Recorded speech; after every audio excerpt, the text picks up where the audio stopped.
ஓம் முருகா போற்றி, கந்தா போற்றி, கடம்பா போற்றி, கதிர்வேலா போற்றி, அறுபடை வீடு கொண்ட முருகப்பெருமானே போற்றி போற்றி. என் செல்ல பிள்ளையே, நாளை திடீர் திருப்பம் கிடைக்கப் போகிறது. ஆம் செல்லமே, ஆனந்த கண்ணீர் விடுவாய். நான் சொல்வதை கேட்டுவிட்டு சந்தோஷமாக தூங்கு. உன் வாழ்க்கையில் நடக்கின்ற யாவும் உன் கையில் இருந்து நடப்பதில்லை. இந்த முருகப்பெருமான் ஏற்கனவே தீர்மானித்ததுதான். உன் கையில் இருக்கும் பிரச்சனைகளை எல்லாம் நான் இலகுவாக முடித்து வைப்பேன். அது எல்லாம் என்னை மீறி போகும் அளவுக்கு உனக்கு நான் எதையாவது செய்வேனா? நல்ல விதமாகத்தான் நடத்தி செய்வேன். இதோ என் கண்கள் பார்த்து உன் கண்ணீர் முன்னால் என் கண்ணீர் கீழே விழுகிறது. என்னால் முடிந்ததை செய்துவிட்டேன், அதற்கான முடிவை நீங்கள் பார்த்து கொள்ளுங்கள் என்று நீ உரிமையுடன் என்னிடம் சொல்லும் வார்த்தைகள்தான் என்னை எப்போதும் மேலோங்க வைக்கும். ஓடுகின்ற ஆறுக்கும் அலைகின்ற கடலுக்கும் விழுகின்ற அருவிக்கும் வித்தியாசங்கள் இருக்கிறது. எனவேதான் இந்த முருகப்பெருமான் சொல்வதை பொறுமையுடன் கேட்பாய் அல்லவா? நிதானமாக கேள். நிறத்தோட வேறுபாடு, தண்ணீரோட வேறுபாடு, இப்படியெல்லாம் இருக்கும்போது உன் வாழ்க்கையில் உள்ள நிலைக்கும் அதன் காலத்திற்கும் ஏற்றவாறு ஒவ்வொன்றும் மாறும். எல்லாம் நல்லதற்காகத்தான் பார்க்கும் மனசும் இன்பமும் துன்பமும் ஒன்றுதான் பார்க்கிற மனக்கண்ணும் பொறுமை நம்பிக்கைங்கிற இரு கைகள். இதெல்லாம் உன் வாழ்க்கையில் இருந்தால்தான் அமைதியும் நிம்மதியும் வசந்தமாக வீசும். கலங்க வேண்டாம். மாறுதல்களுக்கான உனக்கு நடைமுறைகள் எல்லாம் தொடங்கிவிட்டது. நீயும் மனதளவில் உன்னை தயார் செய்து வைத்துக்கொள்.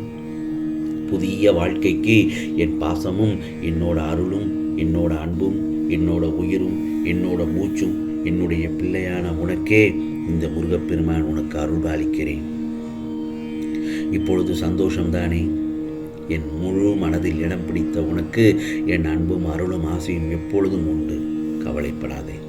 இந்த பிரபஞ்சத்தில் உள்ள ஒவ்வொரு மனிதனுக்கும் ஒவ்வொரு விதமான சக்திகள் இருக்கிறது.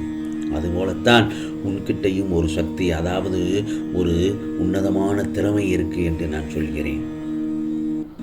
அதை நீ வாழ்க்கையோட முன்னேற்ற பாதையில் பயன்படுத்தி கொண்டே சென்றேயானால் அது ஒரு அற்புதமான நல்ல விளைச்சலை தருகின்ற நிலைக்கு உன்னை கொண்டு போய் சேர்க்கும் என்பது நிதர்சனமான உண்மை.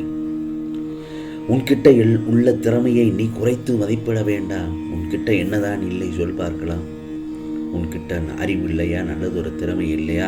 நல்லதொரு படிப்புகள் இல்லையா? எல்லாம் உன்கிட்ட இருக்கிறது. என்னால் இது முடியுமா முடியாதா என்று எடுத்த எடுப்பிலேயே எதை பார்த்தும் பயப்படாதே. அதுதான் உன்னுடைய பலவீனம். உன்னுடைய உணர்வு, எண்ணம், பேச்சு எல்லாம் எத்தகைய நிகழ்வை சுற்றி விரும்பியோ வெறுத்தோ தீவிரமாக வட்டமிடுகிறதோ அதுவே தான் நடக்கும். அதனால தான் உனக்கு வேண்டியதை பற்றி மட்டுமே தீவிர உணர்வோடு சிந்தித்தும் பேசியும் விரும்பியும் இரு என்று நான் சொல்கிறேன். மனதில் என்ன நினைக்கிறாயோ அதுதான் செயலில் செயல்படும். உன் மனதில் நல்லதையே நினைத்துப்பார். இந்த காரியத்தை நாம் முடித்து விடுவோம், என்கிட்ட அந்த மாதிரியான திறமைகள் இருக்கு என்று சொல்லிப்பார். நிச்சயமாக அதில் வெற்றி காண்பாய். சோர்ந்து போய் என்னால் எடுத்த எடுப்பிலேயே முடியுமா முடியாதா என்ற எதிர்மறை எண்ணங்களை எல்லாம் விட்டுவிடு என் செல்லமே. நிச்சயமாக அது உனக்கு தோல்வியைத்தான் நீ சந்திப்பாய். நான் சொல்லும் வார்த்தைகளை சற்று கவனமாக யோசனை செய்து பார். நீ நினைத்தது ரொம்ப சீக்கிரமாக நடக்கணும்னா தோல்விக்கு பயந்து மடங்கி கிடப்போதோ நல்லதொரு வாழ்க்கையே தராது. தோற்றாலும் ஓட்டப்பந்தயத்தில் ஓடுபவன் தான் வெளியில் நின்று விமர்சிப்பவனை விட மேலானவன். ஒரு செயலை செய்ய முடியாதவர்கள் அவர்களால் முடியாததை உன்னாலும் செய்ய முடியாது என்றுதான் சொல்லுவார்கள். அப்படி அந்த இடத்தில் சொன்னார்கள் என்றால் சொல்லிவிட்டு போகட்டும். அவங்க கிட்ட நீ காது கேட்காதவராக இருப்பதே சில நேரங்களில் பொருத்தமானது. இந்த முருகப்பெருமான் சொல்வது என்ன தெரியுமா? உன் வழியில் சென்று கொண்டே இரு. உனக்கான பாதையை நான் தேர்ந்தெடுத்து உனக்கு காண்பித்து விட்டேன். அதில் வெற்றி நடை போட்டு சென்று கொண்டே இரு. பிறகு பார், வெற்றி உனக்குத்தான். கவலைப்படாதே. இந்த மாதிரியான கஷ்டமான சூழ்நிலைகள் எல்லாம் கூடிய விரைவில் நிச்சயமாக மாறும். பிறகு நீ எல்லா செல்வ வளங்களை பெற்று மகிழ்ச்சியாக வாழப்போகிறாய். கவலைப்படாதே.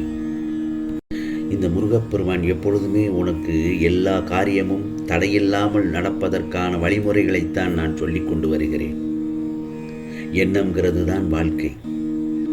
நினைக்கும் அந்த எண்ணத்தில் உறுதியாக இருக்க வேண்டியது அதைவிட முக்கியமானது. உயிர் வாழ தேவையான அடிப்படை வசதி எல்லாம் கிடைத்துவிட்டால் போதும்.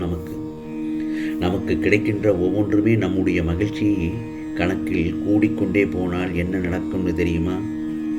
நம்ம வெற்றிக்கான பாதை நம் கண்முன்னே பறந்து விரியும். நல்ல எண்ணங்களுடான சேவைகள் நல்ல வாழ்த்துக்களை பெற்றுத்தரும். அதை அனுபவிக்க உன்னுடைய மகிழ்ச்சி வெகு விரைவில் கூடி வரும். உன் பிரச்சனைகளை தள்ளி நின்று பார்க்கும்போது அது மிக சாதாரணமாக தெரிவதோடு அதற்கான சொல்யூஷன் கிடைப்பது இலகுவாக ஆகிவிடும். ஈஸியாக இருக்கும். நாம் மகிழ்ச்சி அடைகிறோம்னு என்ன அதில் இருக்கிறது என்று சொல்லுங்க. குழந்தையோட மழலை பேச்சு, பூக்களோட மனம், இயற்கை அழகு, இயற்கையோட இனிமை, அழகான பறவைகளின் குரல்கள், இப்படி உனக்கு பிடித்தமான பாடல்கள், இப்படி ரசித்து மகிழத்தான் எத்தனையோ இருக்கிறதே. அன்றாடம் நீ நினைத்த சின்ன சின்ன வெற்றியை கூட மன மகிழ்ச்சியோடு கொண்டாட பழகினாலே உனக்கான உற்சாகம் தானாக பிறந்துவிடும். நீ வாழ்க்கையில் சந்தித்த ஒவ்வொரு நல்லதொரு நிகழ்வினை நீ நினைத்து பார்த்தாலே போதும். அதுவே நிறையா இருக்கும். பிரச்சனைகள் சிறிசாக தெரியும்.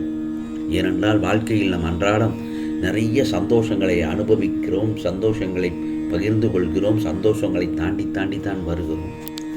ஆனால் அவற்றையெல்லாம் நாம் மறந்து விடுகிறோம்.